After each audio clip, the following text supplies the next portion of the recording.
अब तक बिहार समाचार के प्रायोजक हैं राधा कृष्ण फ्लाई एस ईट उद्योग, गुरुचारणम डिजिटल क्लासेस, नवादा विधि महाविद्यालय। नमस्कार, आप देख रहे हैं अब तक बिहार। मैं विमलेंदु चैतन्य आप सभी का स्वागत करता हूं चैतन्य कम्युनिकेशंस के विशेष कार्यक्रम राजनीति अब तक में।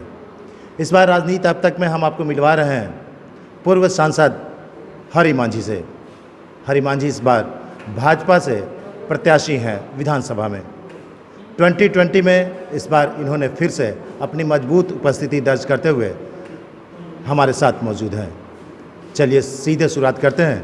25 वर्षों के राजनीतिक इतिहास की कड़ी क्या है, बात करते हैं हरि मांझी से। मांझी जी, सबसे पहले अब तक बिहार के कार्यक्रम राजनीति में आपका स्वागत है। 25 वर्षों का इतिहास आपके साथ जुड़ा हुआ है, क्या क्या अनुभव अब तक आपने पाया? देखिए, मैं आपसे कहना चाहता हूं कि 25 वर्ष के मेरा अनुभव था राजनीतिक में, और वो अनुभव देख करके भारतीय जनता पार्टी ने मुझे पहला बार बोधगया विधानसभा से मुझे चुनाव लड़ाने का काम किया 2005 में, और 2005 में मैं बोधगया से निर्वाचित घोषित हुआ, और 2005 से 2009 तक के मैं बिहार विधानसभा के सदस्य रहा।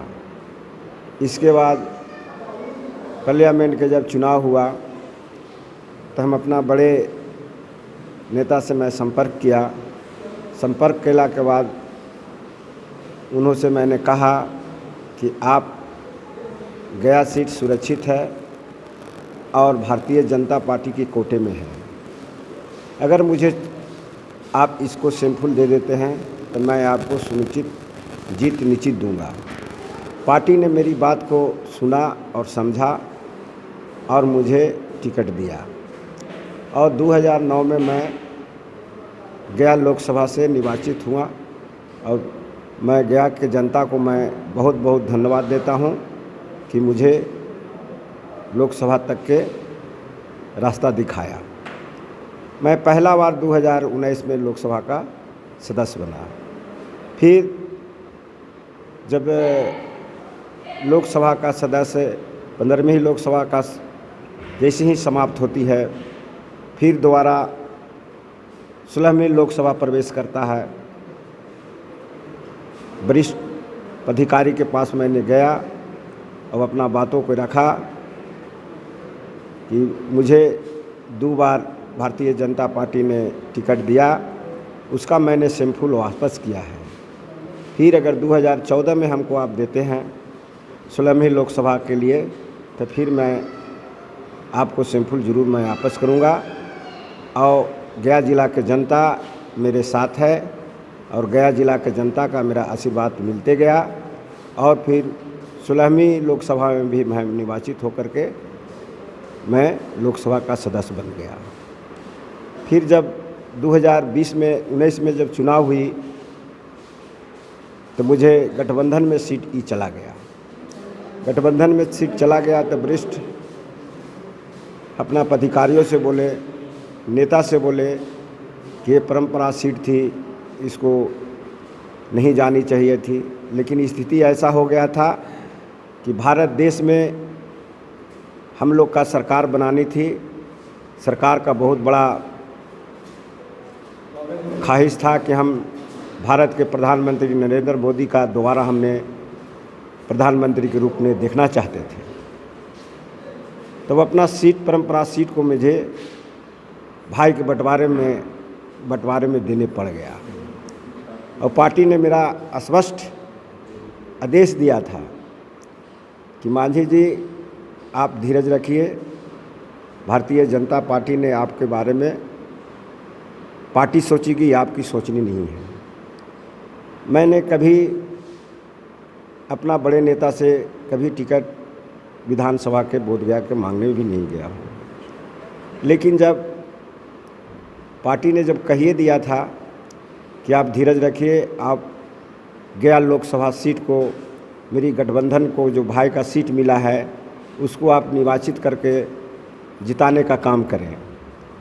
हमने बिहार प्रदेश के माननीय मुख्यमंत्री जी के स्पष्ट मैंने कहा था कि माननीय मुख्यमंत्री जी, ये आप 100% समझिए कि आप चुनाव परिणाम, जब परिणाम आएगा तो देखिएगा कि हम 1.5 लाख वोट से ऊपर से जीतूँगा, और परिणाम वही आया, मैंने चुनाव जीता।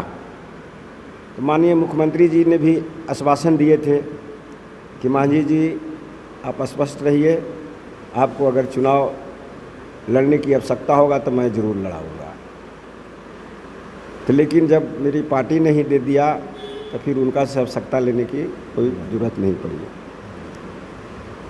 मैं फिर पार्टी ने मुझे बोधगया से सीट दिया है, और बोधगया की जनता मेरे बहुत विश्वासीय जनता है।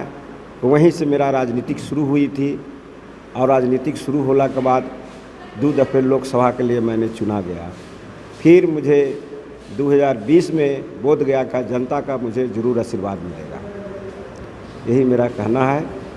और मैं अब तक बिहार का मैं बहुत बहुत धन्यवाद देता हूँ कि मेरे आप लाइव लिए, इसके लिए बहुत बहुत मैं धन्यवाद देता हूँ। मांझी जी से चलते चलते एक बार हम ये जानना चाहेंगे कि बोधगया बुद्ध की तपोभूमि है, 2 बार कई बार ये रह चुके हैं राजनीति में, सांसद के साथ साथ विधायक भी।